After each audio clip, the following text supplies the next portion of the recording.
You probably think you know yourself pretty well. What you would do, what you would never do, the kind of person you are. We all do. It feels stable, predictable, safe, but what if that confidence is a little misleading? Hello, and welcome back to Bookworm. Today, we're diving into The Lucifer Effect, a book that challenges one of our strongest beliefs that good people stay good no matter what. In a famous experiment, ordinary people were given power and placed into roles.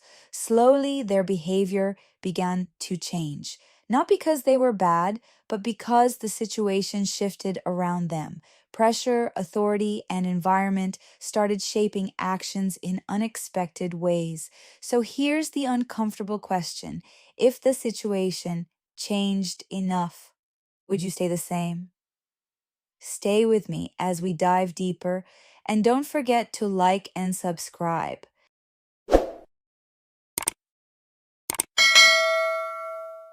All right, let's get right into one of the most unsettling questions there is. What's the real difference between a good person and an evil one?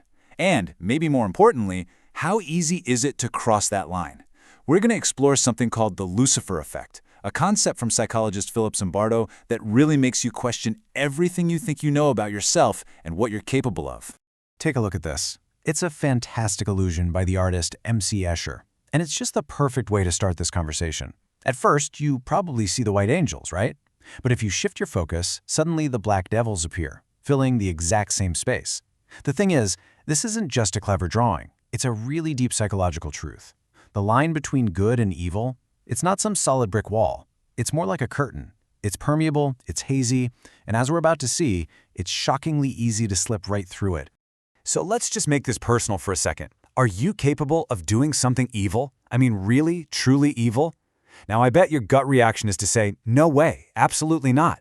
We all like to believe that our morality, our goodness, is this fixed, solid thing inside of us. But what if that's just a story we tell ourselves because we've never really been put to the test?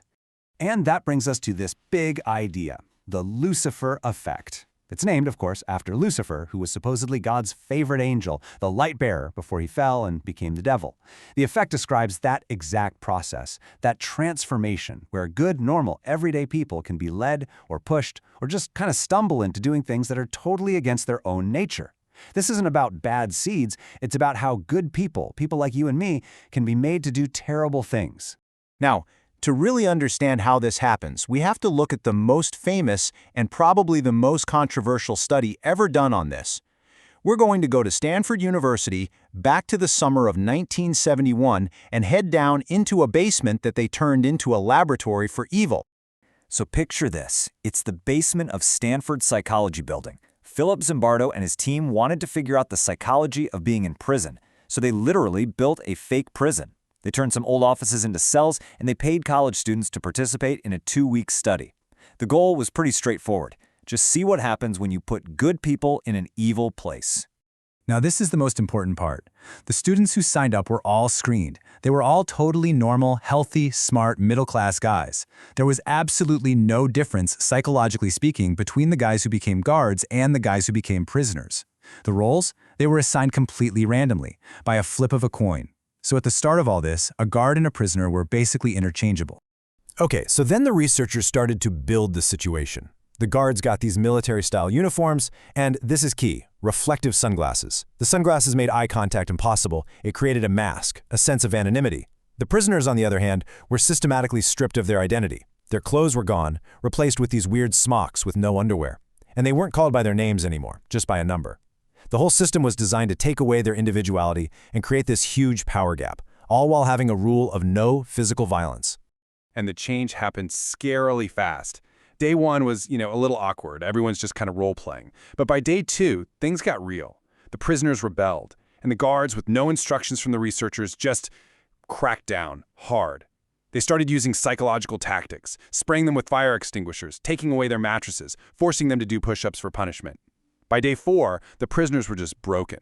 They were passive, withdrawn, and some were having serious emotional breakdowns. The whole thing got so toxic, so abusive, that the 2-week experiment had to be shut down after only 6 days. And just listen to this quote from one of the guards looking back on it. He said, "I was surprised, no, I was dismayed, to find out that I could really act in a manner so absolutely unaccustomed to anything I would really dream of doing." But here's the kicker. He goes on to say, "And while I was doing it, I didn't feel any regret, I didn't feel any guilt. The role just completely took over. The situation had given him permission to be someone he never thought he could be." So, the experiment imploded in this shocking mess of human cruelty. The big question is, why? How did that happen? So let's get into the diagnosis, because this is where we really start to understand the nature of evil. I mean, the first question on everyone's mind is, did they just get unlucky? Did they just happen to pick a few guys with a hidden sadistic streak to be the guards? You know, was it just a classic case of a few bad apples showing their true colors? That's what we usually think, right? That whole bad apples idea is what psychologists call the dispositional view. And honestly, it's the more comforting way to think about it. It puts evil neatly in a box, over there, separate from us good people. It says that bad things are done by people who are just built wrong. They have a flawed personality, bad morals, something's just off inside them. The blame is 100% on the person. But the Stanford prison experiment suggests a much more disturbing idea, the situational view. Zimbardo calls this the bad barrel theory. This theory says, forget the apples for a second. What if the barrel itself, the situation, the context, the environment, is so toxic that it can spoil any apple you put inside it? The problem isn't what's in the person, it's the power of the situation they're in. So what were the toxic ingredients in that specific bad barrel? Well, first, you had the power of roles. These guys weren't just playing guard and prisoner, they became guards and prisoners. Second, you had anonymity. Those sunglasses were more than just sunglasses. They were masks that made the guards feel less like themselves and less accountable. Third, dehumanization. When you start calling people by numbers instead of names, they become objects. It's so much easier to be cruel to an object than to a person. And finally, authority. The guards were given almost absolute power, and that kind of power corrupts. All of those things mixed together created this perfect psychological storm. Okay, but this brings up one last really important question. If the situation is the barrel, then who makes the barrels? And that takes us up one more level to what's called the system. As Zimbardo points out, these bad barrels don't just pop up out of thin air. They are designed, they are funded, and they are allowed to exist by systems. The system is the bigger power structure, the political, the economic, the legal framework that creates the situation in the first place. In the experiment, Zimbardo himself, as the prison superintendent, was the system. He was the one who created the bad barrel and let it keep going. Now, let's be crystal clear about something. Understanding all this is not the same as excusing it. This is not about letting people off the hook for the bad things they do. An individual is still responsible for their actions. But what this does is it forces us to look beyond just blaming a person and start asking the harder questions. How did this happen? And why? What was the context that allowed this evil to flourish? And if you're thinking, well, that was just one weird experiment from the 70s, think again. Because in 2003, the entire world saw these exact same forces at play when these horrific photos from the Abu Ghraib prison in Iraq came out. The parallels to the Stanford experiment were just bone-chilling.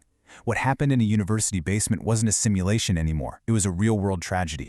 All the same ingredients were right there. You had American soldiers in a high-stress, dangerous environment, given power over prisoners who had been stripped of their humanity. You had a confusing chain of command, a system that either looked the other way or, in some cases, encouraged the abuse. The bad barrel of Abu Ghraib was producing the same sick behavior as the bad barrel in that Stanford basement. Okay, this is all pretty dark stuff. It can leave you feeling pretty cynical about people, but that's not the whole story. If these situations are so powerful, what do we do about it? So let's turn to the final and I think the most important part of all this. How do we learn to fight back?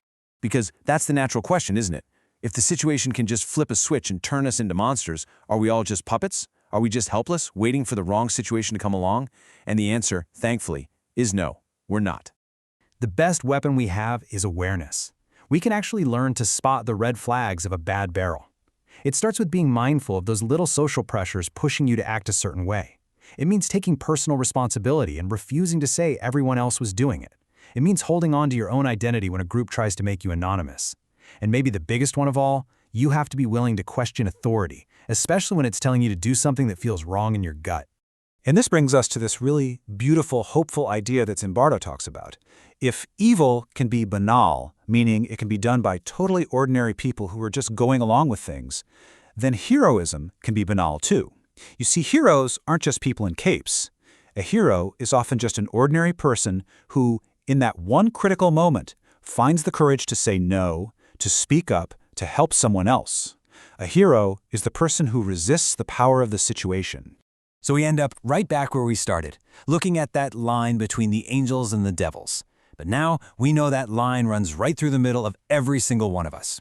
It's not fixed, and life will constantly put us in situations that test where we draw that line. So the real question this leaves us with isn't, are you a good person or a bad person? It's, when the situation calls, what are you going to do? If there's one idea to take from the Lucifer effect, it's this. Behavior is shaped by situation more than we like to admit. We often believe actions reflect personality. Good people do good things, bad people don't. But this book shows something more complex. Under the right conditions, pressure, authority, environment, people can act in ways they never expected. Not because they became different, but because the situation changed around them. And that leads to an uncomfortable question. Could you do the same? Maybe not easily, but maybe yes. And that awareness matters because once you understand how powerful situations are, you stop judging so quickly and start paying more attention to the environment you're in. And sometimes that's what keeps you on the right side.